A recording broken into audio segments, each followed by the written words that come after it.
KTV Originals। নমস্কার, কলকাতা টিভিতে আপনাদের সকলকে স্বাগত। শুরু করছি ডিয়ার লটারি প্রেজেন্ট কালার বার। আজকে কালার বারে আমাদের অতিথি জনপ্রিয় অভিনেত্রী সোনালী চৌধুরী। প্রথমেই আপনাকে কলকাতা টিভিতে স্বাগত। আপনার নতুন ছবি হাতে খড়ি, এই প্রথম নেগেটিভ চরিত্রে আপনাকে পর্দায় দেখতে পাওয়া গেল। কাজের এক্সপিরিয়েন্সটা যদি একটু বলেন। প্রথমে যখন আমাকে মৈনাক এসে বলেছিল এই চরিত্রটা করার জন্য, আমি প্রথমে বলেছিলাম যে খুব মানে আমি কি পারবো, তার থেকেও বড় কথা লোকে কি আমাকে অ্যাকসেপ্ট করবে। সবচেয়ে বড় কথা আমাদের যে ডিরেক্টর মৈনাক, তার মাই প্রথমে বলেছিলেন যে না না এই চরিত্রটাই সোনালীকে একদম মানে তুই ভুল কাস্টিং করেছিস। আমি বললাম মৈনাক কাকিমা কিন্তু একদম ঠিক বলেছে, আমায় কিন্তু কেউ অ্যাকসেপ্ট করবে না। দেখো না আমি একদম অন্য কিছু ভাবছি তোমার জন্য।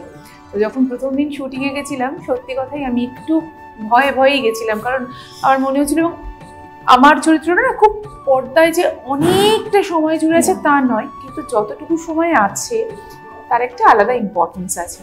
তো যত কম প্রেজেন্স অথচ ভারী প্রেজেন্স, সেটা একটু কঠিন হয়। আর আমি নিজেকে অত বড় মাপের অভিনেত্রী ভাবিও না, সেজন্য আমি খুব টেনশনে ছিলাম। কিন্তু মৈনাক প্রথমে আমি ফার্স্ট শটটা দেওয়ার পর বললাম কি রে কেমন হচ্ছে, বললো তোমার গলাটা না আমার একদম ভাল লাগছে না। বললাম কি করবো, বললো ঠিক আছে তুমি এখন যেটা করছো করো, ডাবিংয়ে আমরা আলাদা কিছু করবো। বললাম আচ্ছা ঠিক আছে। তারপর শুটিংটা হলো, ডাবিং এ গলা পাল্টে গেল না, গলা একদমই ওরকম কোনো শল্য চিকিৎসাও করেনি যে আমার জায়গায় অন্য কেউ ডাব করেছে। আমার ডাবিং আমি করেছি। তবে ডেফিনেটলি আমার যেভাবে ডাবিং এর দিন আমরা অনেকগুলো টেক দিয়েছি, মানে ও বারবার একটা করে টেক শুনছে, বলছে না আমি এই গলাটা চাই না, তুমি আরেকবার বলো, না আমি এই গলাটা চাই না। তারপরে এরকম ভাবে প্রায় আমার মনে আছে গিয়ে ওই 4 নম্বর যে ভয়েসটা, মানে যেটা আমি ভয়েস থ্রোয়িং করলাম, অ্যাক্টিংটা করলাম, সেটা বলে আমার এটা পছন্দ, তুমি এইটা থ্রু আউট দ্য ছবি এইভাবে আমি এই গলাটা চাই। তো আমার তখন ওর ভিশনটা খুব ভালো লেগেছিল, মানে আমাকে দেখেছে লোক, কিন্তু ডেফিনেটলি লোকের একটু আলাদা লেগেছে, কারণ যে ভয়েসে বা যেভাবে আমাকে কথা বলতে দেখে তার থেকে একটু অন্যরকম লাগবে।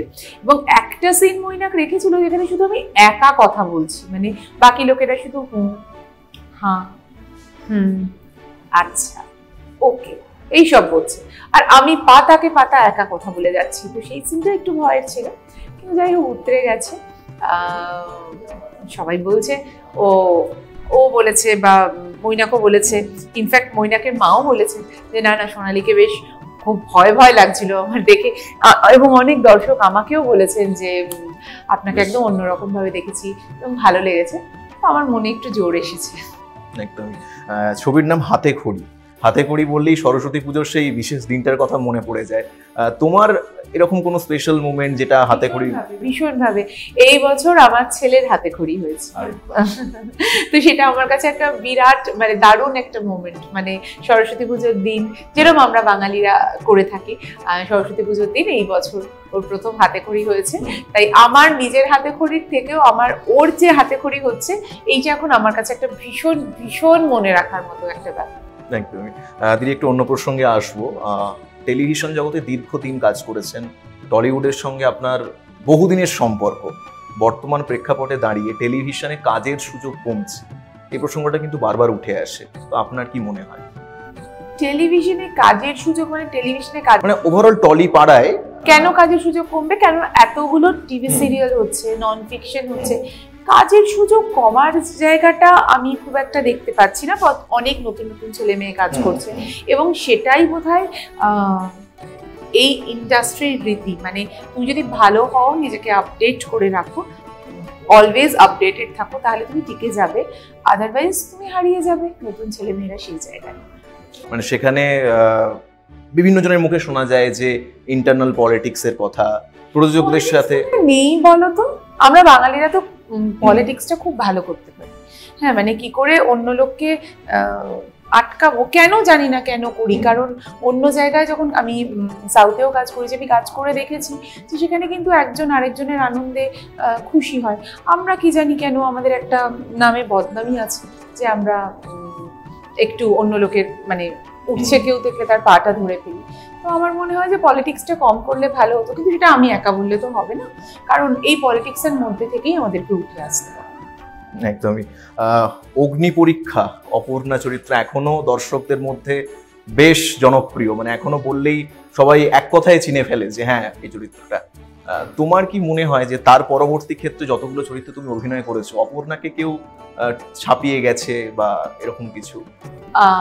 অপর্ণা আমার খুব কাছের চরিত্র, অ্যাকচুয়ালি আমার না এটা একদম একটা বাঙালি চরিত্র, তো অ্যাকচুয়ালি বাঙালিরা এরকমই হতো, মানে বাঙালি বাড়ির দিদিরা এখনো এরকম, তারা বাড়ির জন্য, পরিবারের জন্য, বাড়ির ভাই বোনের জন্য, সবার জন্য ভাবে, এবং এটাই কিন্তু বাঙালির চরিত্র। এখন যে একটা নব্য বাঙালি আমি দেখতে পাই যারা সারাক্ষণ কি যেন পয়লা বৈশাখের দিনই শুধু শুভ নববর্ষ আর একটা শাড়ি পরে ভীষণ একটা ওই হাত পাখা নিয়ে এরম করে, সেটা কিন্তু বাঙালির চরিত্র না। বাঙালির অপর্ণা, এবং অপর্ণা চরিত্রটা এত ভালো লাগার কারণ হচ্ছে ওই যে মৈত্র বাড়ি, ওই যে একটা পুরনো বাড়ির যে পরিবেশটা, একান্নবর্তী বাড়ির পরিবেশটা, সেটাই কিন্তু আমাদের বাঙালির চরিত্র।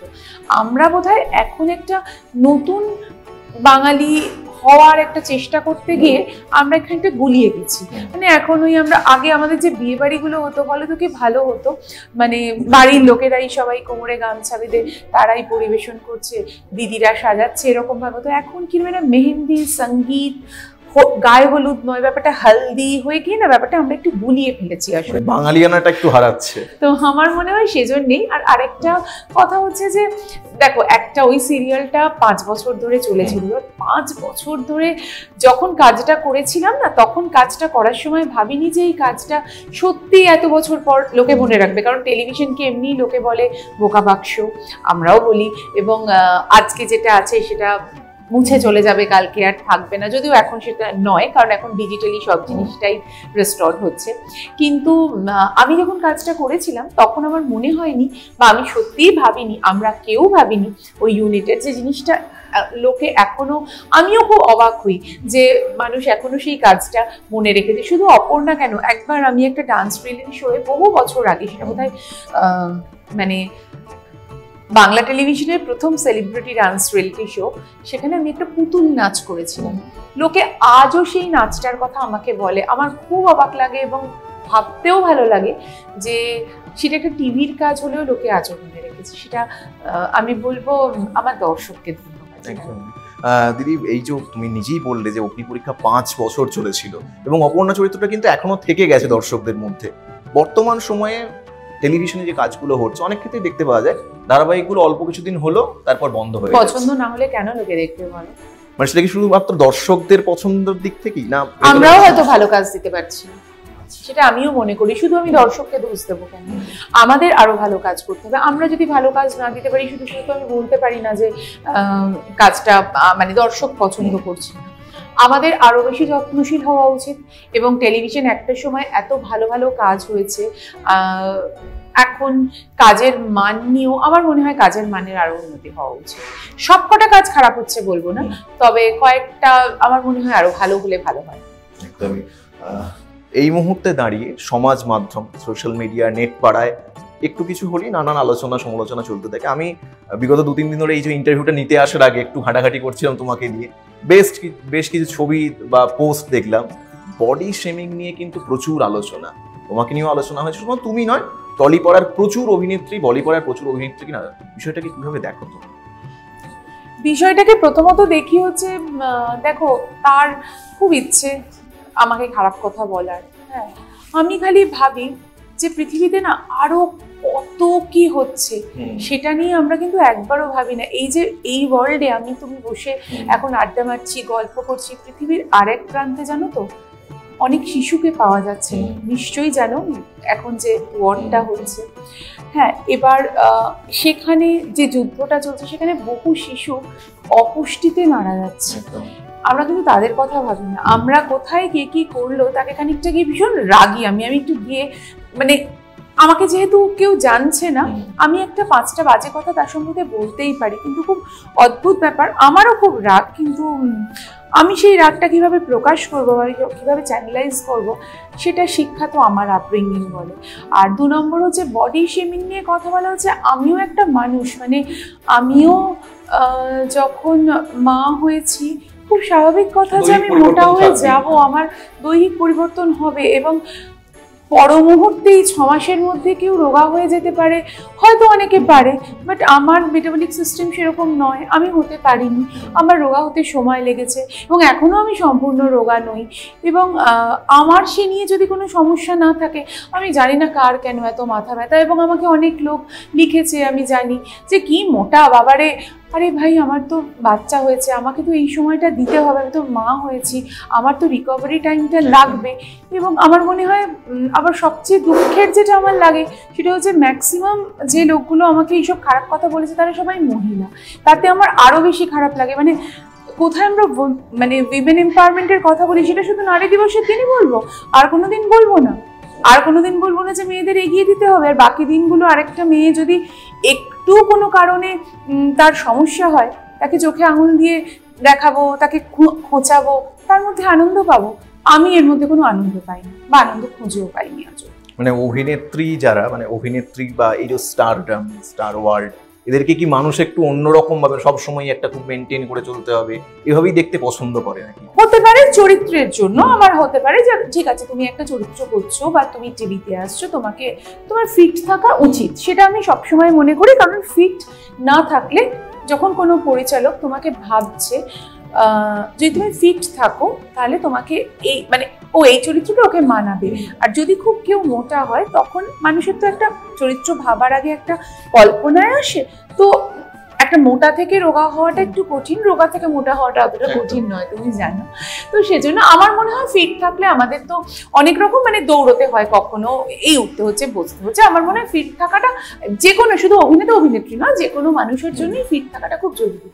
কিন্তু এটা আবার কোনো একটা চ্যালেঞ্জ হতে পারে না। মানে একজন মানুষ মা হলো, অনেকে আছে সে 6 মাসের মধ্যে ফিট হয়ে যায়, অনেকে আছে 1 বছর, অনেকের 2 বছর 3 বছরও লাগে সেটা হতে। কিন্তু তা বলে জানি না তাকে এরকম করার কি কারণ আমি বলতে পারবো একদমই।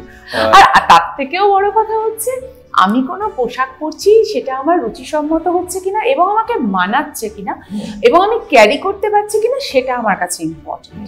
আমার রুচি, আমার ভাবনা চিন্তা, আমার একটা পোশাক তো ডেফিনেটলি আমি কি পোশাক পরছি সেটা তো আমার মানে রুচিটাকেও রিপ্রেজেন্ট করে এবং সেই সঙ্গে মানে আমি সেটা ক্যারি করতে পারছি কিনা সেটাও আমি পরে যেরকম ভাবে হাঁটাচলা করবো তাতে বোঝা যায়। আমার মনে হয় সেটুকু করতে পারলেই যথেষ্ট। একদমই। ছোট্ট একটা র্যাপিড ফায়ার দিয়ে আজকের এই আড্ডাটা শেষ করব। আর্লি রাইজার নাকি লেট নাইট আউট? পাল্টে গেছে, আগে লেট নাইট আউট ছিল, আমার ছেলে হওয়ার পর এখন সময়সূচি পাল্টে গেছে। এথনিক না ওয়েস্টার্ন? এথনিক। বেশ। হেলদি ফুড নাকি টেস্টি ফুড? খাওয়ার ব্যাপারে আমি খুব খারাপ, টেস্টি ফুড। আর নিজেকে ফিট রাখতে জিম না যোগা? জিম যোগা কোনোটাই আমার হয় না, ওই মাঝে মাঝে নাচ প্র্যাকটিস হয়, ওটাতেই হয়।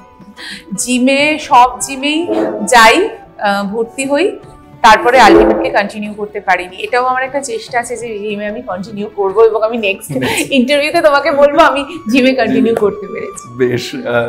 এই মুহূর্তে দাঁড়িয়ে টলিপাড়ার সব থেকে পছন্দের অভিনেতা কে, তোমার অভিনেত্রী কে? দেখো, অভিনেতা অভিনেত্রী পছন্দের বললে তো সেই এখনো বলবো সৌমিত্র চট্টোপাধ্যায় সব থেকে পছন্দের অভিনেতা আমার, এবং সব থেকে পছন্দের অভিনেত্রী আমার মাধুরী মুখোপাধ্যায়। আর বর্তমান সময়ে দাঁড়িয়ে আমার অনির্বাণকে খুব ভালো লাগে এবং আমার শহীদকে।